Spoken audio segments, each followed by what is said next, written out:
Hello everyone, I am Julian Morris with the Channel 5 News. In the headlines, 54 displaced families from Petite-Savanne to receive keys to their new homes at the Chopin resettlement later this week.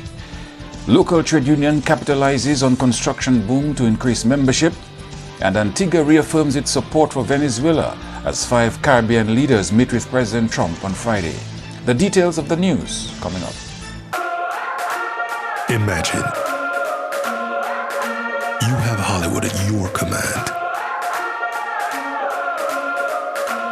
Introducing Flow Evil. Red cheese, gold rings, all black, everything creeping through the night. Anywhere you are. Big girls don't scream hard like Halloween, make me feel alive. There's a world of entertainment here, and you run the show.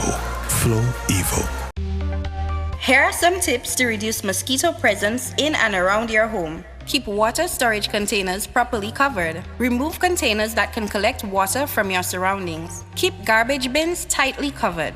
Pick up your litter and remove all tires from your yard. Keep gutters free of leaves and twigs to prevent stagnant water. Prevent Zika, dengue, and chikungunya. Fight the bite. This is a public service announcement from the Dominica Red Cross. This message is supported by Flow. An additional 54 residences to be occupied this week at the Petite-Savanne resettlement project in Chopin. The first 38 residences were handed over in December last year. Christopher Timmins is the project manager. I know people are desperate to get into them. We're desperate to see people moving into them. So by the end of this week, there's basically going to be 100 units occupied. We, in the next few weeks, will have a further 100 ready for occupation. The units themselves, the residences, are actually finished from a construction point of view. We are just tidying up the final connections on the utilities, such as water, electricity, and flow, indeed. And so that's only a couple of weeks away. Then we've just got some landscapings around the outside, and they're ready for occupation. So within 3 weeks, there will be approximately 200 which can be occupied. The balance then, which is on the north end of the site, and we're doing some additional houses where the Petrocasas houses were as well, they will all be ready by about the third week in June, which will bring us up to a total by the third week in June, 353 new residences completed. Timmins says his team is reasonably pleased with the progress to date. He says the Hurricane Maria experience was instructive for the builders, and that means the buildings are ultimately more resilient. Everything is the same. Everything has got better, in actual fact. Well, as we learnt from the process, as we learnt from the passing of Maria, we've improved the resilience of the buildings. We went through, our contractors have learnt from the initial snagging we carried out on the first batch, and now they are offering units over to us for final inspection with very, very few snagging items, just minor decorative items. So we're very, very pleased with the performance of China Civil Engineering Construction Company. They've really risen to the challenge and done a remarkable job in upping their quality as well. Meantime, a new community center and shopping plaza expected to be completed in 3 weeks' time for use by residents of the Petite-Savanne resettlement. The community center is expected to facilitate a multitude of activities in the new settlement, bringing the people together on various levels. Next to it is what will be the shopping plaza or mall, the business center of the community. Both facilities are expected to add tremendous value economically and socially to the growing community. The community center and the plaza or the mall will be ready in 3 weeks' time. If you're to go inside, all the shop fronts completed internally, externally, final electrics is going on now, and really the only outstanding thing to do in both those buildings is the floor tiling, which we're leaving to last so we don't get paint spilt all over it. But yeah, they'll be finished in 3 weeks. And then it offers an opportunity for people. There'll be 17 very good sized retail units available for people to rent and set up a business, and 15 large offices also available for people to rent and operate a business from, and bringing a much needed retail and business environment into what's basically a new town, virtually now. 5 times the population it was before. Other facilities will be put in place as well, among them a playing field located adjacent to the shopping plaza. The playing field is the size of a FIFA football pitch. There'll also be a full-size basketball pitch which will have an electronic blackboard. All of these facilities will be in place by June this year. The football pitch, the weather's not been very kind to us for growing grass at the moment, but we're hoping it's going to be ready by the end of April.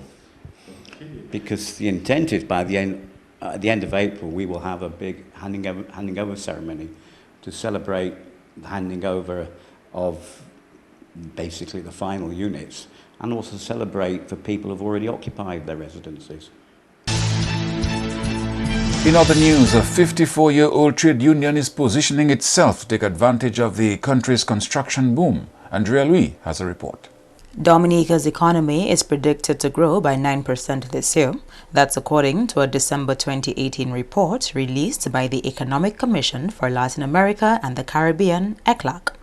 Local economist McCarthy Marie has credited this economic expansion to the phenomenal increase in the construction industry. Secretary-Treasurer of the Waterfront and Allied Workers Union, Curtis Augustus, says the growth in construction is a true sign of development in the country.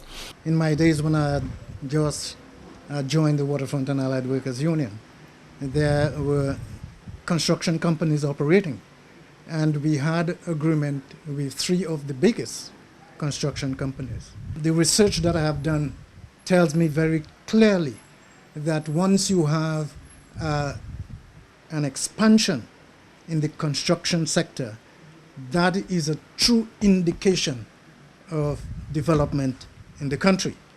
So understanding that and knowing what we did before, what we have to do now, and that is why I say that we have to look at possibilities of getting new members. The construction entities that operate here now, we have to unionize their workers because it is important. Augustus emphasized that due to the hazardous nature of the job, the unionization of construction employees is a must. Workers in the construction industry are those that are exposed to greater risks. So we have to go there. And because of our concentration on occupational safety and health, of course, one of the things that we would do in the construction industry in terms of the members that we could get there is to ensure that there are adequate provisions to take care of the workers when they're employed in the construction industry. So we have had some experience in that before.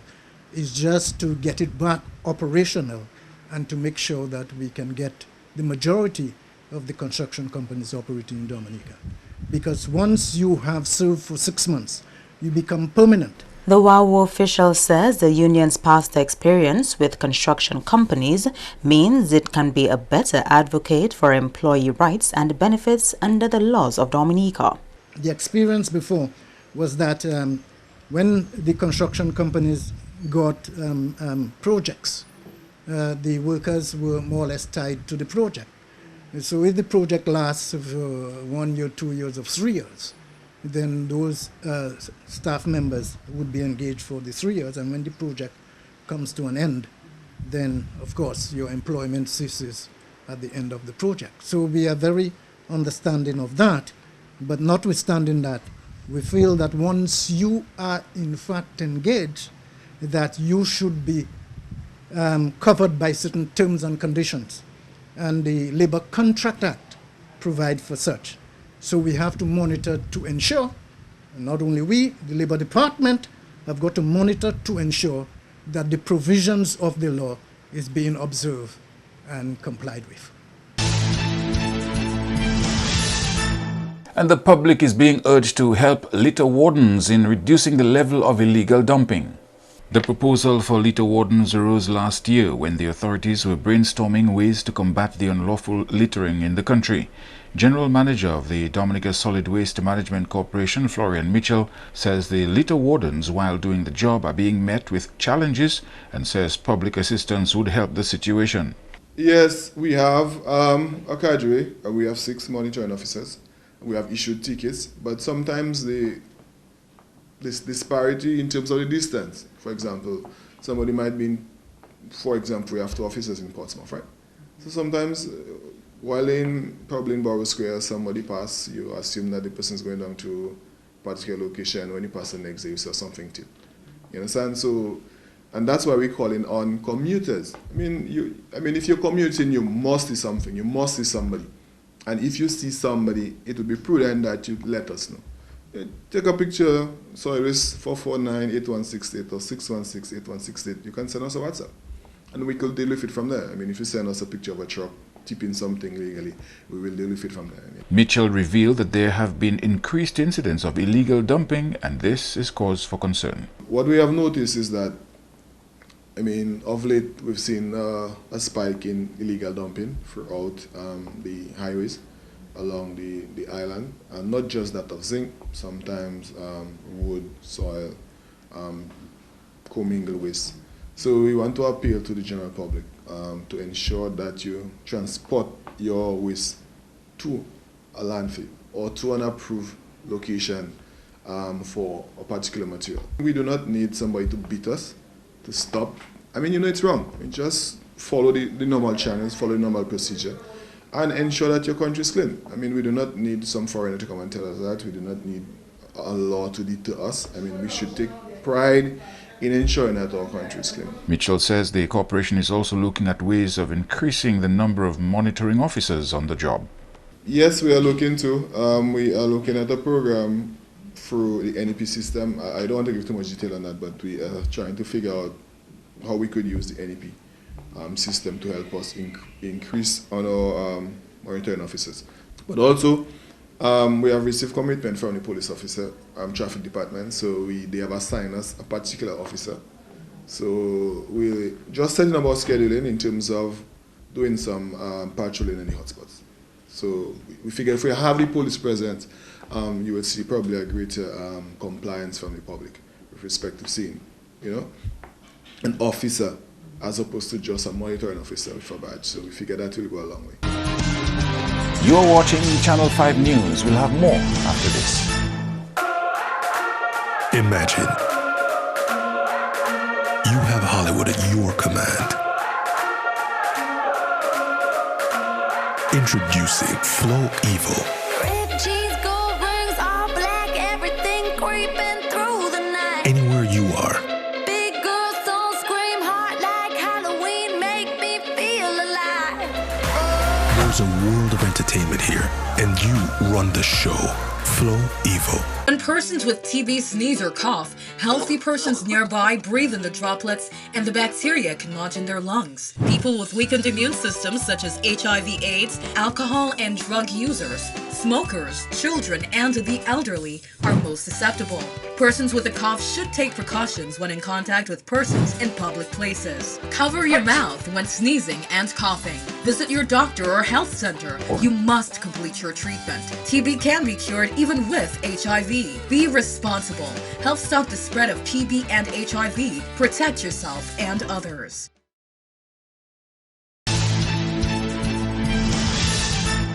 The Catholic and wider Christian community is being encouraged to support the latest initiative by the Cathedral Renovation Committee. We go again to Andrea Louis for a report. The committee is organizing what has been dubbed a praise cruise scheduled for 8th to 15th March 2020. The cruise will be based in the Caribbean, and organizers hope to get a maximum of 1,000 people registered for the event. The praise cruise is the brainchild of Deacon Alvin Knight. He explained how this journey will be different from a regular vacation. What we will be doing on each island that we visit, we will be marching from the cruise ship berth, singing songs of praises and praying up to the church. When we reach at the church, there are quite a number of priests who are looking forward to coming, so we will have a mass, and most probably, not most probably, but we will have songs of praise and worship too. We'll have a praise and worship session and then go into mass. So every day people will get the opportunity to have mass. Besides, it's going to be the second week of Lent.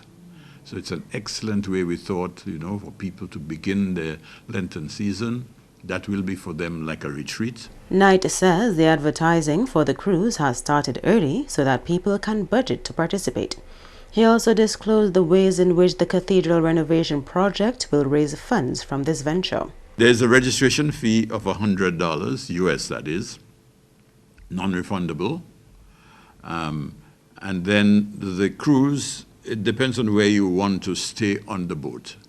The boat has the cabin types, interior, ocean view, and balcony. And at the same time, you can get a single cabin, or double, or triple. The $100, the 100 US per person, would be basically what would bring the income for the cathedral.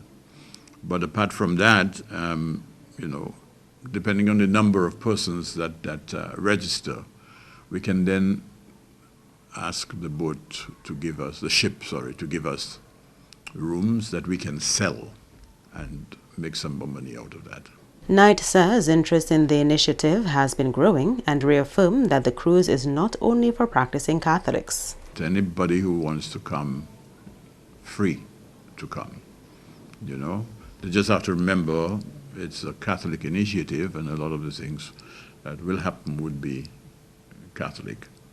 Because even on the boat, we're hoping that we can get a room where we can gather in the morning for a morning prayer, kind of, and then in the evening for evening prayer, So, they just have to remember that it is a Catholic thing, and come along and let's praise God. There's a lot of interest. People call and ask about it, and we have registration forms. Some of those have been going out already. People have been taking them. So, yes, there's a lot of interest. The cruise will make calls in Martinique, Guadeloupe, Tortola, St. Martin, Dominica, St. Kitts and Nevis, and Antigua and Barbuda. Andrea Louis, Channel 5 News. Schools across the island have been engaging in various activities in observance of Francophonie Day this week, observed on March 20 each year. At Goodwill Primary, the activities on Thursday included stage performances, an exhibition, and a wine and cheese event. This is actually the Dominican experience, and if you look around, you will see that this is really a true representative of our culture in Dominica. There are so many splendid displays here put together by two of the classes that are participating today in our grand exhibition, and this is grades K and 1. And today we are doing it a bit different. We want to give the students that experience, the experience to, be part of other countries' culture all around the world. And these countries are countries that form part of the Francophonie. And so there are different countries being displayed here today, and the culture of these countries are really alive today, I must say, here at the Goodwill Primary School. Mascot was on stage performing to a French song with the expert assistance of two members of the Waitukubuli Dance Theatre Company. This is French, and French is my passion, and I have a passion as well for the French music and dance and the zouk, and so it's part of me, and I really enjoyed it, So it's like we were just trying to show the students, that part of the culture, that music and dance is in fact part of the French culture, a great part actually. So we're showing them one of the many dances that the French countries portray. We are having today one of our special activities is a cheese and wine tasting.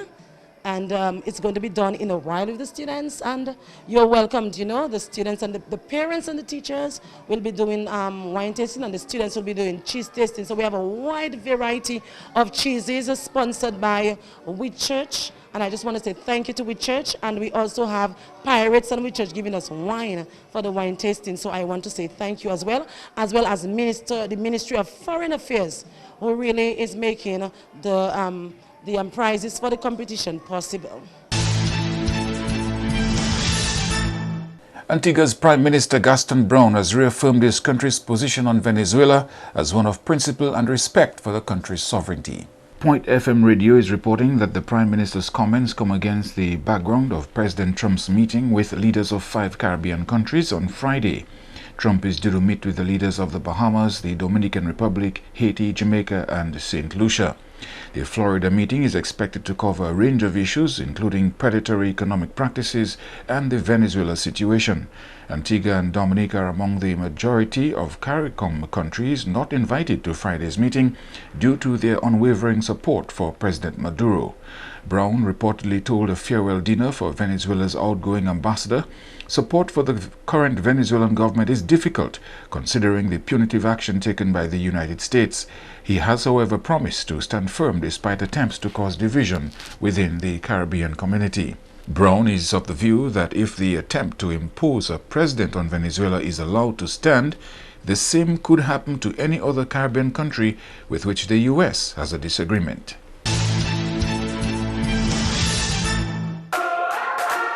Imagine you have Hollywood at your command. Introducing Flow Evil. Red cheese, gold rings, all black, everything creeping through the night. Anywhere you are, Big girls don't scream hard like Halloween, make me feel alive. there's a world of entertainment here, and you run the show. Flow Evil. Here are some tips to reduce mosquito presence in and around your home. Keep water storage containers properly covered. Remove containers that can collect water from your surroundings. Keep garbage bins tightly covered. Pick up your litter and remove all tires from your yard. Keep gutters free of leaves and twigs to prevent stagnant water. Prevent Zika, dengue, and chikungunya. Fight the bite. This is a public service announcement from the Dominica Red Cross.